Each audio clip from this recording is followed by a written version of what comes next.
Hello दोस्तों, स्वागत है आप लोग का हमारे इस यूट्यूब चैनल पे। जैसा कि आप लोगों को पता है कि पिछले वीडियो में हम लोग तापमान चैप्टर को कंप्लीट किए थे और हम लोग 9 नंबर चैप्टर तक को कंप्लीट कर लिए हैं। और आज के वीडियो हम देखने वाले हैं टॉपिक नंबर 10 को, जो ऊष्मागतिकी है, तो थर्मोडायनेमिक है। तो चलिए इसको शुरू करते हैं बिना देरी का।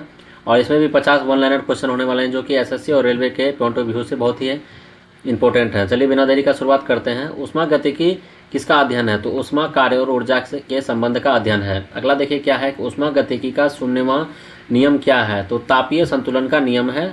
ऊष्मागतिकी का 0वां नियम क्या है? तापीय संतुलन का नियम है। अगला चलिए देखते हैं क्या है कि 0वां नियम किससे संबंधित है? तो वो तापमान से संबंधित है। ठीक है। ऊष्मागतिकी का प्रथम नियम किस रूप से है? तो ऊर्जा संरक्षण का नियम है। ऊष्मागतिकी का प्रथम नियम किस रूप में है? तो वो ऊर्जा संरक्षण का नियम से है। ये पूछ दिया जाता है। ठीक है। प्रथम नियम का कथन क्या है? तो दी गई ऊष्मा आंतरिक ऊर्जा परिवर्तन प्लस किया गया कार्य जो है वो दी गई ऊष्मा का कथन है। प्रथम नियम का कथन यही है कि दी गई जो ऊष्मा हो रहेगी वो आंतरिक ऊर्जा परिवर्तन प्लस किया गया कार्य, दोनों का जो ऐड होगा वही जो है दी गई ऊष्मा होगी। ठीक है। अगला देखिए क्या है कि प्रथम नियम का गणितीय रूप क्या है? कि Q बराबर डेल्टा U प्लस W है। ठीक है। W मतलब वर्क हो गया, और जो है ये U का जो है अर्थ हो गया कि आंतरिक ऊर्जा में परिवर्तन जो होगा उसको U कहा जाता है। उसी को जो है ना प्रथम नियम का ये Q कहा जाएगा। ठीक है, गणितीय रूप में। तो Q बराबर क्या हो जाएगा? डेल्टा U प्लस W हो जाएगा। ठीक है। अगला देखिए क्या है कि Q का अर्थ क्या हो जाएगा? दी गई ऊष्मा हो जाएगा। ठीक है। डेल्टा U क्या दर्शाता है? तो आंतरिक ऊर्जा में परिवर्तन। जैसा आपको बताया था ना पिछला वीडियो में कि डेल्टा जो है T रहता है वहाँ पर, तो डेल्टा T मतलब टेम्परेचर में परिवर्तन। यही ना फॉर्मूला था वहाँ पे। तो यही चीज़ है। डेल्टा U का क्या अर्थ हो जाएगा कि परिवर्तन, इसमें भी परिवर्तन, U में परिवर्तन, आंतरिक ऊर्जा में परिवर्तन को कहा गया है यहाँ पे। ठीक है।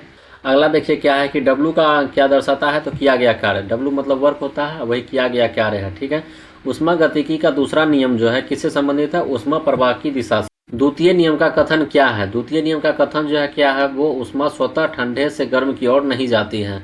तो इसमें ये कहा जा रहा है कि जो अपना लोग जो पिछला वीडियो में जो है 8वां नंबर जो टॉपिक जो पढ़े थे, उसमें क्या था कि जैसे ये लोहा का ये रड है, तो यहाँ पर अगर हीट जला हुआ है, यहाँ पर टेम्परेचर आ रहा है, ठीक है, आग जला हुआ है, तो यहाँ से गर्मी यहाँ पहुँच जाती है। तो वही लिखा हुआ है कि स्वतः ऊष्मा जो है, ये हीट जो है, जो ऊष्मा बना है, ऊष्मा स्वतः ठंडे से गर्म की ओर नहीं जाती, ठंडा से गर्म की ओर नहीं जाती। ठीक है। यही चीज़ लिखा हुआ है कि द्वितीय नियम का कथन क्या है? ऊष्मा जो है स्वतः ठंडे से गर्म की ओर नहीं जाती है। यही चीज़ वहाँ पे लिखा हुआ। अगला देखिए क्या लिखा हुआ है कि द्वितीय नियम का दूसरा कथन क्या है? तो द्वितीय नियम का 100% ऊष्मा को कार्य में नहीं बदला जा सकता है। 100% हीट को जो है वो कार्य में, वर्क में नहीं बदला जा सकता है। ऊष्मा इंजन किसे कहते हैं? ऊष्मा को कार्य में बदलने वाली मशीन ऊष्मा इंजन है। ठीक है। अगला देखिए क्या है कि ऊष्मा इंजन के मुख्य भाग कितने होते हैं? तो ऊष्मा इंजन के मुख्य भाग क्या होता है? 3 होता है। ऊष्मा इंजन के भाग कौन से हैं? तो स्रोत, सिंक और कार्यकारी पदार्थ है ऊष्मा इंजन के भाग होते हैं। अगला देखिए क्या है कि ऊष्मा इंजन की दक्षता किसे कहते हैं? प्राप्त कार्य बटे, ये बटे है। ठीक है। अवशोषित ऊष्मा। अगला देखिए क्या है कि ऊष्मा इंजन की दक्षता हमेशा कितनी से कम होती है? तो 100% से कम होता है। कार्नो इंजन किसे कहते हैं? कार्नो इंजन जो है आदर्श ऊष्मा इंजन है। अगला देखिए क्या है कि कार्नो इंजन की दक्षता किस पर निर्भर करती है? तापांतर पर निर्भर करती है। ऊष्मागतिकी का तृतीय नियम किससे संबंधित है? परम शून्य से संबंधित है। अगला देखिए क्या है कि तृतीय नियम का कथन क्या है? परम शून्य पर एंट्रोपी न्यूनतम होती है। एंट्रोपी क्या है? अवस्था का माप जो है वो एंट्रोपी है। ठीक है। अगला देखिए क्या है कि एंट्रोपी किस नियम से संबंधित है? तो द्वितीय नियम से संबंधित है। अगला देखिए क्या है, प्राकृतिक प्रक्रिया में एंट्रोपी कैसी होती है? तो वो बढ़ती है प्राकृतिक प्रक्रिया में। ठीक है। ऊष्मा पंप किसे कहते हैं? ठंडे स्थान से ऊष्मा गर्म स्थान तक ले जाने वाली युक्ति को ऊष्मा पंप कहते हैं। रेफ्रिजरेटर का उदाहरण क्या है? ऊष्मा पंप। रेफ्रिजरेटर का उदाहरण क्या है? ऊष्मा पंप। रेफ्रिजरेटर का कार्य का सिद्धांत है ऊष्मा अवशोषण और निष्कासन। ऊष्मा का, रेफ्रिजरेटर का भी कार्य उसी पर निर्भर है जो अभी बता रहे हैं आपको। ठीक है। फ्रिज का, रेफ्रिजरेटर मतलब फ्रिज का। ऊष्मा पंप की दक्षता को क्या कहते हैं? COP कहते हैं, कॉप। ऐसे याद रखना है, कॉप। ठीक है। अगला देखिए क्या है कि आदर्श गैस किसे कहते हैं? जो गैस नियमों का पूर्ण पालन करे उसे आदर्श गैस कहते हैं। ठीक है।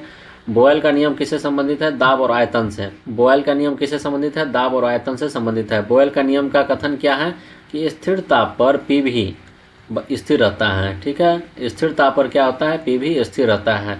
चार्ल्स का नियम किससे संबंधित है? ताप और आयतन से संबंधित है। और बॉयल का नियम किससे संबंधित है? दाब और आयतन से संबंधित है।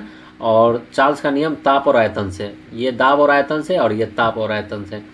चार्ल्स का नियम क्या कहता है, स्थिर दाब पर भी समानुपाती रहता है टी का, ठीक है। अगला देखिए क्या है कि गे-लुसाक का नियम किससे संबंधित है, दाब और ताप से, ठीक है, दाब और ताप से संबंधित है। संयुक्त गैस का नियम क्या है, तो PV/T जो है वो संयुक्त गैस का नियम है, जो कि ये PV/T जो है वो स्थिर रहेगा, ठीक है। अगला देखिए क्या है कि आदर्श गैस समीकरण क्या है, PV बराबर nRT, जहाँ की n कांस्टेंट रहता है, ठीक है। R क्या है, सार्वत्रिक गैस नियतांक है, इसमें R जो है ये R नियतांक होगा, ठीक है, कांस्टेंट होगा। अगला देखिए क्या है, ऊष्मागतिकी की प्रक्रम किसे कहते हैं, अवस्था परिवर्तन की प्रक्रिया को ऊष्मागतिकी प्रक्रम कहते हैं। समतापीय प्रक्रम किसे कहते हैं, स्थिर ताप पर होने वाला प्रक्रम को समतापीय प्रक्रम कहते हैं। समदाबीय प्रक्रम किसे कहते हैं, स्थिर दाब पर होने वाला प्रक्रम को समदाबीय प्रक्रम कहते हैं।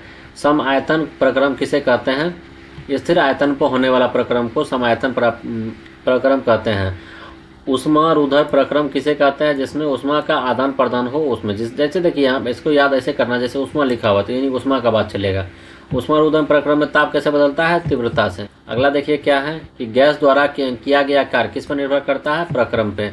आंतरिक ऊर्जा किस पर निर्भर करता है, ताप पे। ऊष्मागतिकी की इस शाखा का भाग है भौतिक शाखा का भाग। ऊष्मागतिकी का उपयोग कहाँ होता है, इंजन और रेफ्रिजरेटर में। इंजन में सिंक का ताप कैसा होता है, कम होता है। इंजन में स्रोत का ताप कैसा होता है, अधिक होता है।